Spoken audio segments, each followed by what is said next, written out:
الحمد لله رب العالمين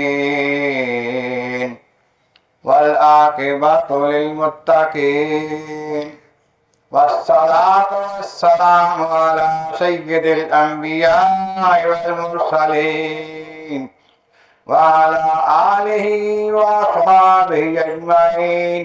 أما بعد فأعوذ بالله من الشيطان الرجيم. بسم الله الرحمن الرحيم. إنا أعطيناك الكوثر فصل لربك وانحر. صدق الله العظيم. وبلغنا رسوله النبي الكريم الأمين ونحن على ذلك من الشاهدين والشاكرين والحمد لله رب العالمين. إن الله وملائكته يصلون على النبي يا أيها الذين آمنوا صلوا عليه وسلموا تسليما. الصلاة والسلام عليك يا سيدي يا رسول الله وعلى آلك وأصحابك يا سيدي يا حبيب اللہ. حمد و ثناء رب کریم اور درود و سلام بر سید خیر الانام کے بعد اللہ تعالیٰ کے پاک کلام قرآن مجید فرقان حمید سے جو صورت مطہرہ فطر کوثر تلاوت کی گئی ہے، اس میں اللہ کریم جل شانہ نے محبوب کو فرمایا کہ اپنے رب کی نماز پڑھیں اور قربانی کریں، جس میں قربانی کا حکم بھی ملا اور قربانی سے پہلے نماز کا حکم بھی ملا. تو یہ نماز عید کے بعد قربانی کرنا اللہ کے محبوب رحمت عالمین صلی اللہ علیہ وسلم کی سنت مطہرہ ہے، اسی طرح ہی واجب ہے. ایک صحابی نے پہلے قربانی کر لی، بعد میں عید کی نماز پڑھنے کے لیے حاضر ہوئے تو آقا کریم علیہ السلام کو پتہ چلا، فرمایا کہ تم نے وہ گوشت تیار کیا ہے اپنے گھر والوں کے لیے، قربانی نہیں ہوئی، دوبارہ قربانی کرو. لیکن قربان جائیں محبوب کریم کے اختیارات کے جو اللہ نے ان کو دیے ہیں.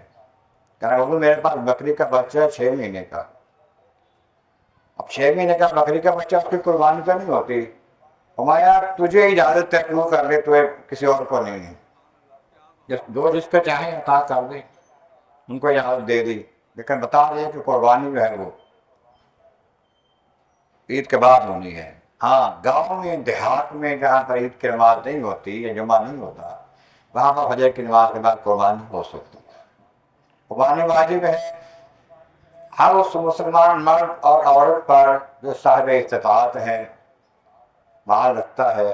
جیسے زکوٰۃ واجب ہے، اس پر فرض ہے جس کے پاس مال ہے. اس طرح نماز اپنی اپنی الگ بتایا کرتا ہوں، زکوٰۃ اپنی اپنی، قربانی اپنی اپنی، حج اپنا اپنا. یہ نہیں کہ ایک بندے نے حج کر لیا گھر میں سب کی طرف سے ہو جائے گا، ایسا نہیں ہوتا. اس طرح قربانی بھی ہر ایک کی اپنی اپنی ہوتی ہے. جس کے پاس مال ہے، گھر میں بیویاں ہوں مرد ہوں، تو قربانی ان پر واجب ہوتی ہے.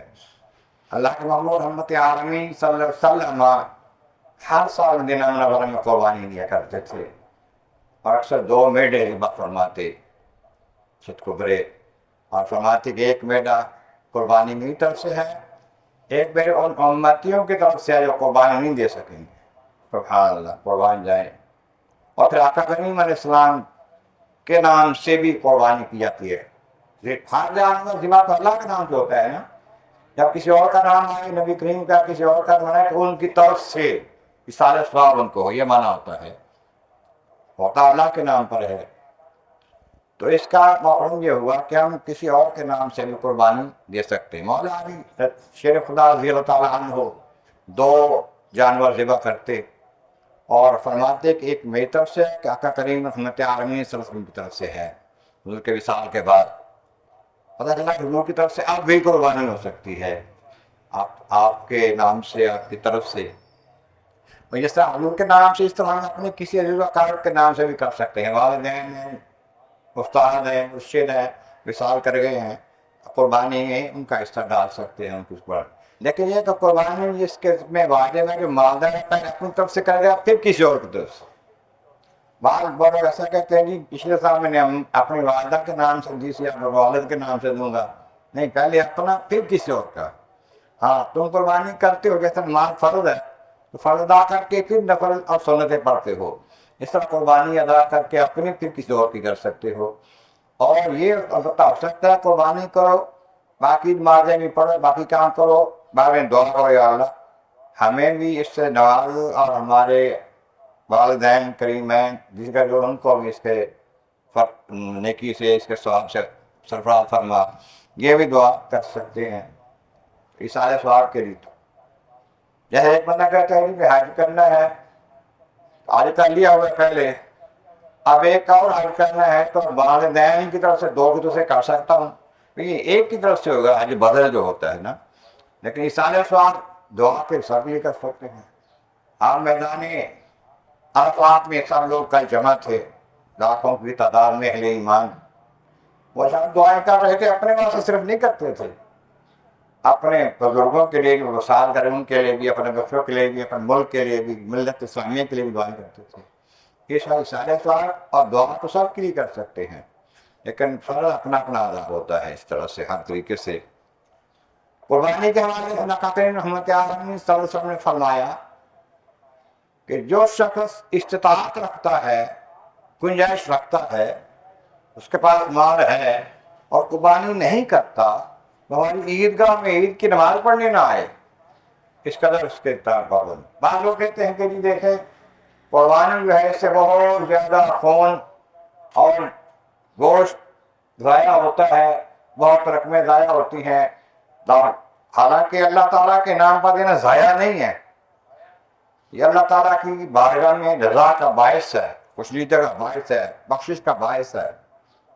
بعض لوگ اس قدر نظریہ رکھتے ہیں، سوچ رکھتے ہیں، تو وہ یہ کہتے ہیں کہ اس کی بجائے کسی اور کام میں لگا دیا جائے، کسی خدمت کر دی جائے، کسی غریب کی بچی کی شادی کر دی جائے.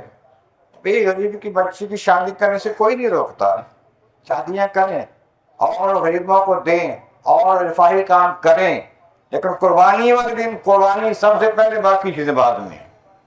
آقا کریم علیہ السلام نے فرمایا اللہ تعالیٰ کی بارگاہ میں اس دن یعنی 10 ذی الحجہ کو، قربانی والے دن، اس سے زیادہ پسندیدہ کوئی کام نہیں ہے کہ جانور کا ذبح کرنا، اس کا خون بہانا جو قربانی والا جانور ہے.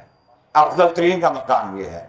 افضل ترین کو چھوڑ کے اور کرتے پھر تو 100 بار کریں، لیکن اس کو چھوڑ کر کریں گے باقی قبولیت بھی نہیں ہوتی، کیونکہ فرض کے بغیر سنتیں اور نوافل قبول نہیں ہوتے. فرض نہیں پڑھنے، نفل پڑھ لیتے ہیں، نفل 1000 پڑھ لو، ایک فرض چھوڑ دیا ہے اس کا بدلہ نہیں بن سکتا. اس طرح یہ واجبات ہے، قربانی واجب ہے، جس طرح سے ان کو ادا کرنا آقا کریم علیہ السلام کی اشارت عالیہ کے مطابق، سنت مطہرہ کے مطابق، وجوب کے مطابق لازمی ہے، جس کا ذریعہ ہو سکے. بعض لوگ کہتے ہیں جی میرے پاس نقد رقم نہیں ہے، کیا کروں؟ تیرے پاس کیا ہے؟ قرآن میں مال ہے ₹1,00,000 کا، زیور ہے، بینک بیلنس ہے، رقم ہے، کسی کے پاس دے دیے ہوئے. وہ قربانی جو واجب ہے وہ 3 دنوں کے اندر اندر ادا کرنی ضروری ہے.